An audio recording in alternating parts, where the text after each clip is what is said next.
Hello, viewers. Welcome to Adda, all about books. This is a new platform launched by Dhaka Tribune to present to you conversations with authors about their books and also about their thoughts on the craft of writing. I'm Rifat Munim, Dhaka Tribune's literary editor. In the inaugural episode of our Adda, I will engage Arif Anwar in a conversation about his debut novel, The Storm, which was published by Simon & Schuster in 2018 to international acclaim. What calls for a new conversation about this excellent debut is a new paperback edition, which is soon to be released in the US by Simon & Schuster. Before I begin, I'd also like to briefly inform you that Arif Anwar is also working on his second novel right now. And in the second part of this conversation, he'll also very briefly talk about that literary endeavor. So, Arif bhai, how are you doing? I'm good. It's great to see you again, Rifat. I remember our conversation at Dhaka Lit Fest very fondly. I'm glad you did. That was one good conversation. Yes. And I remember that after when it ended, we both of us wanted the conversation to go on for longer. Okay, so I'll begin. My first question is about the new paperback edition, which is going to be released in the US. So why now? I'm sure that there are some reasons that are calling for a new paperback edition. It actually did come out July 27th, so it's already out in the US with the new cover. The way it normally works in the US publishing market, Western publishing markets, is that first a hardcover version of a novel comes out. That's more for libraries. It costs a little bit more. And then provided, there's enough sales, there's enough interest from the readers, about a year or so later, a paperback edition comes out for a cheaper price. So in my case, the hardcover actually came out in 2018, and the paperback came out like a little over 3 years later. And I think it's because, while for me, the Storm, the publication of The Storm was a big deal, but for my publishers, it was one of the many books that they had put out that season. And the expectation was that, the book would find a readership at some point, and then, it would be justified to put out a paperback. And I think the book has been a slow starter, but over the last few years, it's built a fan base, and there's some interest in the book. The hardcover prints are sort of out of circulation. So I had a very nice chat with my publisher and my editor, and there was a lot of appetite, thankfully, at Simon & Schuster for a new edition. And they designed a beautiful new cover with the Pakistani cover designer who's named Mumtaz Mustafa. She did a brilliant new cover. And we put out some new materials, and we felt like it's a good time to reintroduce the reading public to this novel. Totally makes sense. So back in July, I remember you sharing a very interesting pre-order campaign poster for this Storm paperback. And there was this mention of a prize, a contest, and the details of which I found very interesting and kind of new. Right. So although the deadline is over, I know, but still I think it would be interesting to hear from you about it, a little more about it. Yes, the contest was that for people who pre-ordered, they would get entered into, sorry again. People who pre-ordered, they'd get entered into a contest, not only to get a few extras, such as what's called a visual reference book to the Storm, an extra chapter that was never published, but also to have a character named after them in my next novel. So now that the contest is over, we're sorting through the names And we will see who gets to have a character named after them in the next novel. But some people definitely got those, those pre-ordered goodies. So I just wanted to think out of the box for that contest. And I thought giving people a chance to be immortalized in the next novel with a good character, not like I wouldn't name a villain after them, obviously, would be a fun thing to do. So the 1970 Bhola cyclone was the biggest disasters it was one of the biggest natural disasters to have hit the coastal region of Bangladesh. Yes. And it also played a crucial part in intensifying the political movements for the creation of Bangladesh. Yes. Yet, I think except for Amitav Ghosh's The Hungry Tide, it is indeed very difficult to find it as a backdrop in fictional works coming from Bangladeshi writers or writers from this part of the world. So what made you use this storm or this disaster as one of the main backdrops for your novel, The Storm? I think it's human nature to focus on the grand events, the big events, right? And often in human history, these events are wars. That's why in Western literature, you still see this sort of fixation on World War II. I mean, it obviously incredibly traumatic loss of life, 5 years, many nations involved. So there's a lot of built-in potential for drama in these events. So it's natural for writers to focus, whether on these 5 years from 1939 to 1945, or in our case, March to December 1971, those 9 intensive months. For me, in addition to these big events, I've always been interested in the quieter periods of history, like the quieter periods of history that precede and follow the big events, right? What comes before and what comes after. So we have in our literature, we have a tremendous interest in those 9 months in 1971, but a lot of very interesting dramatic things were going on in 1970, in 1969, in 1972. So often, writers and consequently readers seem less interested in what happened in the days leading up to a big event and what happens when that event concludes, right? So a lot of interesting things actually happen after the big event is done because you have to deal with the aftermath. And how did that war start? To me, I just find that stuff more interesting because you sort of have to look for the drama.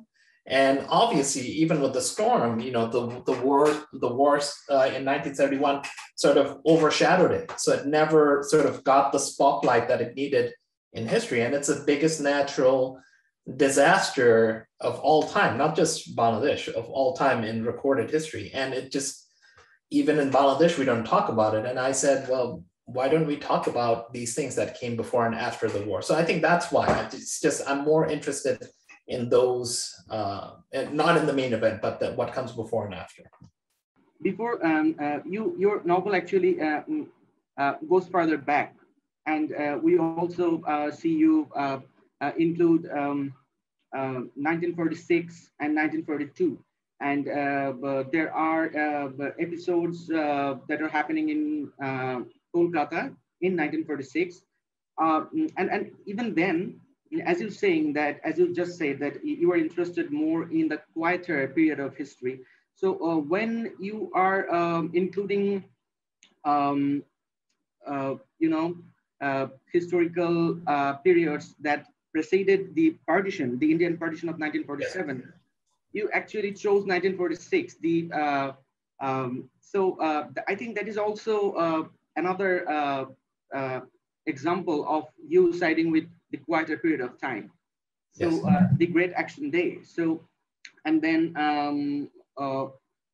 there was this 1942, the Second World War, and your focus was on what was happening in Burma in 1942. So would you reflect a little bit on this historical inclusion of this historical episodes, periods?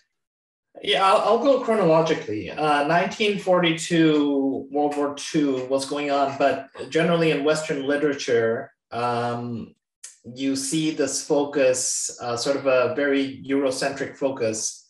And if you read it, you'd think the war only happened in Europe, but the entire world was involved.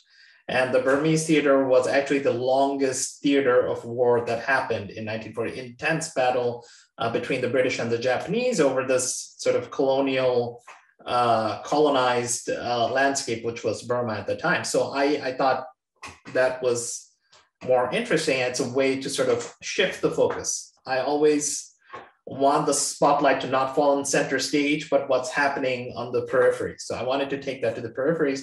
And 46, the same concept as 1970 to 1971. What was happening in the buildup to partition, all the movement across the border, house swaps between Hindus and Muslims in the two countries. So it's generally following that philosophy of looking where not most of us are being told to look. Arif, the next question is about your structure or design, which I found to be very intricate as well as elaborate. There are 3 parts. The first part is gathering, the second part is I, and then the third part is searching. So that's how a storm, we understand the 3 parts of the storm. And so that's how your book is also divided. And then we meet all the characters in the first part, which is called gathering.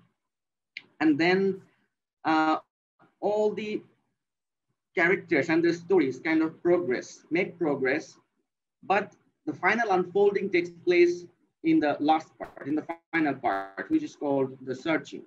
So, and it's pretty interesting. And at some figurative level, I felt that not just the physical reality of a huge storm, every character is kind of waiting for something ominous looming on the horizon. So how did you maintain this intricate structuring of your novel? What went into maintaining such a well-balanced and well-structured narrative? How many drafts were there? I think I'm still in therapy because I tried that narrative. It almost drove me out of my mind, just trying to make that work. And it's just a crazy idea I had when I was drafting the novel. And at that point, when I came up with the idea, I didn't have an agent. I didn't know how to publish a book. I hadn't published a single piece of creative writing. So to me, it was just like an amateur scientist messing around in a lab. You know, if the mixture blows up in my face, it blows up in my face. And maybe I don't have eyebrows for a few weeks, but no one will know of my humiliation. But thankfully, I was with later with some help from my agents and with additional editorial advice, I was able to pull it off. So it was satisfying to me. It's sort of just thinking purely in terms of craft. If readers can be patient enough in the first half of the book, then the momentum really builds in the second half, because you see these characters connecting and their actions affecting each other, building up all the way to returning to the first character that we read about, Hanufa, in the last chapter. And then you sort of have a panoptic vision of both the things that brought her to that point on the beach and the aftermath of her actions. And to me, as a reader myself, that was very satisfying. And I think to other readers as well, that is very satisfying to have that broad panoramic view. And that's why I was going for that structure. One of the biggest reviews that your book got was by a reviewer who wrote for the New York Times. Yeah. I think her name is Chitra Divakurani. Yeah. So in her review, she pointed out that there are a lot of diverse characters coming together from diverse backgrounds and also from different decades. Yeah, many of your characters are pitted against forces, whether natural or historical, forces much bigger than them. So by putting all these characters together, by threading them through the character of Shahryar and Hanufa and Jamil, are you trying to get, or at least imply, some deeper truths about life, that people make connections even in times of great adversities, and in times when people are actually fighting off each other, but even then making connections? The world right now is very much focused on our surface differences, skin color, nationality, ethnicity, language. But I was trying to get sort of to a deeper level where we essentially, human beings, have the same wants and desires and insecurities, whether you are in the US or you are in Papua New Guinea or in Russia. We all want to feel safe. We all want the best for our family. We want to be free of need and hunger and want, and we all want to fall in love. So I think I was just exploring that aspect of what makes us commonly and uniquely human, even though we present vastly different surface differences, such as Austrian or British or Burmese or Indian, East Pakistani, Bangladeshi, whatever you want to call it. I found the character of Shahryar pretty interesting.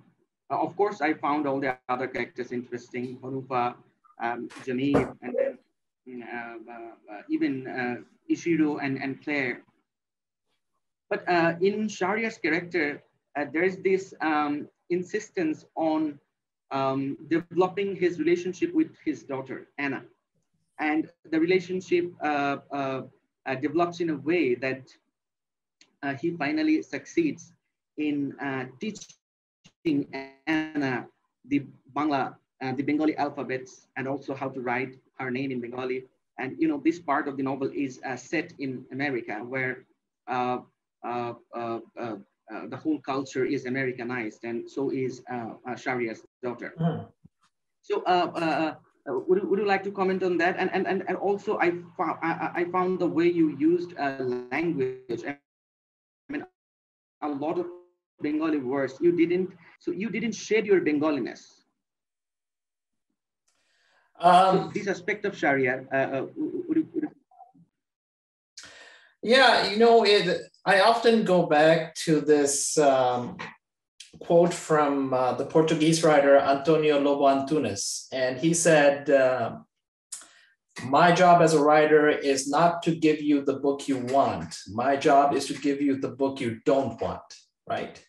And definitely the US publishing market, they would not want a book with a lot of Bangla alphabets and characters in there that sort of doesn't hold the reader's hand or have a little glossary or have a little footnote and explain to you what these words are. Rather, you are expected to understand the meaning of the word through the context, and which is why I insisted on not, I think that was followed. I don't think I italicized the so-called foreign words in the book. They were just put in as is.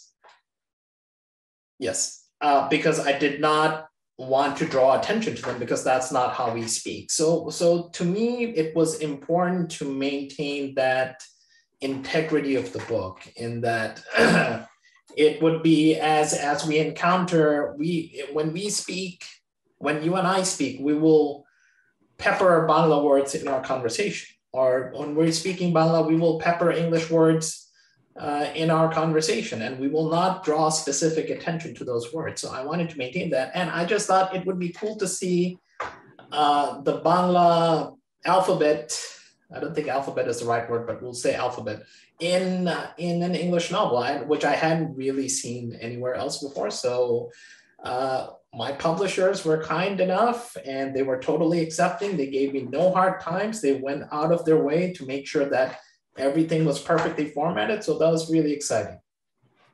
And the part about the daughter, to answer that part, because I also have a daughter, she's 18 now, she was 9 at the time, who sort of has been geographically separated from her culture, right? So for me, it was always important to remind her of her heritage. So I think Sharia reflects a little bit of that. Nicely said. The next question is a bit personal. While I was reading this book, what I found most striking, was the description of the village where Hanufa and Jamir live, and the neighborhood of the fisher folk, of the fishermen, and and their village. So in Bengali literary tradition, there is this huge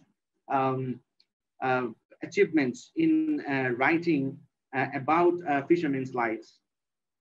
And there is Manik Bandyopadhyay, there is Adwaita Malla Barman, and there is Akhtaruজ্জামান Ilyas. So I'm used to reading that kind of description, intimate account of fishermen's lives in Bengali fiction. But this is, I think, for the first time I read something like that in English, and it didn't feel imposed, even for a bit. So how did you achieve that? Because I grew up reading the same books in Bangla. I was born in Cox's Bazar.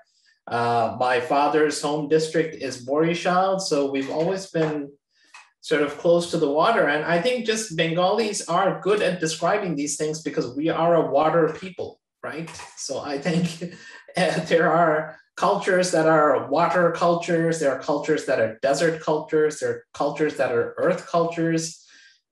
Just the Gangetic Delta region of our region, Bangladesh, Burma, West Bengal, to an extent, is drier than us. I think we are just a water people, and these descriptions come naturally to us. And thankfully, I had the privilege of knowing and learning Bangla, and that being my first language, and reading all these authors. So I sort of had maybe a sense for it. But thank you for those kind words. My next question, Arif, would be about your second book, but we have come to learn that you are working on your second novel. Yeah. So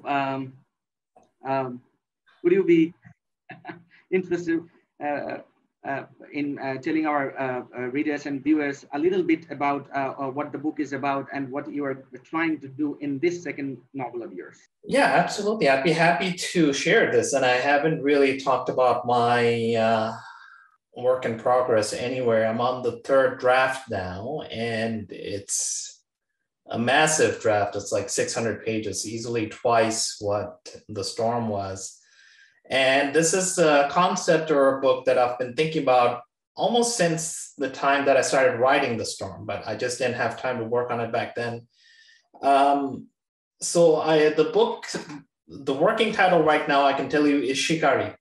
So, which is a word for hunter in Bangla and Hindi. And I had always been fascinated with the idea of man-eating tigers that sort of ravaged the subcontinent in the early parts of the 1900s and the late 1800s. So our country also has relationship, it's our national animal, the Royal Bengal tiger. And I grew up reading all these hunting stories as a child, like Jim Corbett. I don't know if you've read Jim Corbett's hunting stories, Rifat, which were a lot of fun. So just very briefly, the book starts off in the border between India and Nepal, Western Nepal, in Uttarakhand, near Dehradun and those places, Kumaon areas, with a man-eating tiger that is causing havoc in the villages in Uttarakhand. And it goes from there and it becomes a sort of a grand globe spanning adventure. So I've always wanted to write sort of an adventure novel, because I don't think we have adventure novels anymore. I mean, in Bangladesh, we do. In Bangladesh, we have that appetite, but sort of in English, adventure novels or sort of pulp adventure novels have disappeared. So my goal was to write sort of, and the way I put it is like, it's a 1922 novel written in 2022, if you will. So yeah, it's called Shikari, and I'm very excited about it. It's in the third draft. It's still got a long way to go, and hopefully I'll have more to discuss in the near future. Well, it sounds really great. It sounds really great that you are still working on it.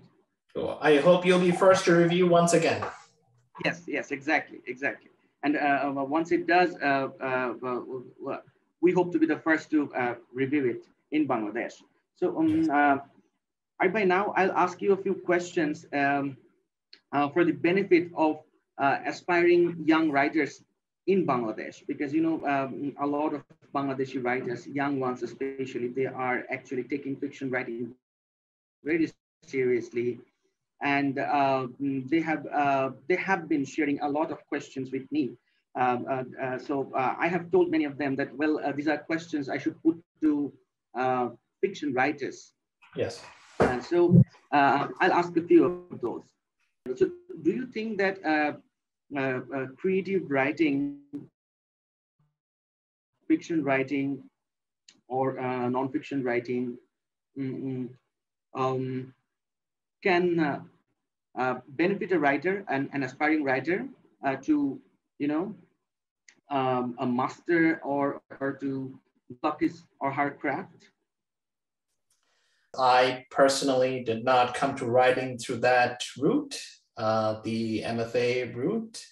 But I think it definitely has its value. Otherwise, why would so many people do it? And a lot of recent writers, especially in the West, in North America, have what are called MFAs, Master of Fine Arts in Creative Writing. I think it's a good place where you can find some time and space and like-minded people to discuss your work with. I don't know necessarily if it can, quote unquote, teach you writing. I think the best way to learn writing is to read a lot and to write a lot. And if you have sort of a dedicated writers group, a group of like-minded friends who are also writers who can workshop and critique your work, then I think that's as good as an MFA. I don't think a literary agent will say that, oh, I'll only read this manuscript if it's by an MFA writer, and I won't read it if they don't have an MFA. I don't think. At the end of the day, what matters are the words on the page itself that you've put down on your manuscript. So MFA, if you have the time and space and funds or the scholarship, absolutely go for it. But it is by no means a necessity for you to become a writer. What would you say to someone who has been trying to write a novel and say that, say for example, he or she is really into the novel, but she has to put bread on the table. So she has to work, or he has to work. So they cannot really juggle up between fiction writing and, you know, their work. So what did you say to someone like them who actually, should they take a break, a sabbatical or something like that, or continue both? Well, I mean, if you have a sabbatical, then that's wonderful. Absolutely. If you have the opportunity to take a sabbatical, you can. But I think everyone has 15 to 30 minutes a day. And even if you write 100 words a day and no more than that, then maybe in 2-3 years, you could have a first draft done. I wrote my first novel just while I was doing my doctorate, actually, and I wrote it at the same time I was writing my thesis. And my goal was to write 500 words every day, good quality or bad quality, till I had a first draft. So just keep your head down, write a consistent amount every day. And then at one day you will wake up and your manuscript will be done. That's what I always tell my students. If you work on it every day, you will wake up one morning and you will say, my book is finished. Because you are going to wake up on that date no matter what. If you start January 1st, at some point, God forbid, nothing bad happens to you, you will wake up on December 31st, right? But in that period, if you work a little bit on a book every day, you could wake up on December 31st and say, my first draft is done. And that's a wonderful feeling. And I hope everyone gets to experience that. So working every day is the key. Every day, the power of accumulation. Bindu te shintu. Power of accumulation is huge because it's, writing is not a performative act, right? It's not crossing a rope with a balance beam. You get just one chance, right? You can do a little bit every day and build it up. So if you work on something every day, you will get to the end at some point. Arif, down to the last question. Do you have any final word of advice to young fiction writers? Young fiction writers, I'll include old fiction writers at any age who are starting out. Only thing I can say is believe in your vision. I know it's very generic, but it's so important. You must love your own story. You must love that story. You must believe in your story. You must write it with love. And if the writing feels like a chore to you, if you don't enjoy the writing process, then that's probably not the right story, or maybe writing isn't even the right profession for you. So ultimately, you have to ask yourself, why am I doing this? It's perfectly okay to write the book, and even if no one else reads it, you've still done it. It's still a massive achievement. Remember, publication is not the end goal. Millions of books get published every day. Finishing the story, telling a good story is the main goal. And if you tell it with all your heart, if you put all your love into it, I'm certain that something good will happen. Thank you so much, Arif bhai. Thank you so much for joining us in this conversation. And all our best wishes for your second novel and also for all your future literary endeavors. With that, we wrap up our conversation today. Thanks, Rifat. Thanks to everyone at the Dhaka Tribune team.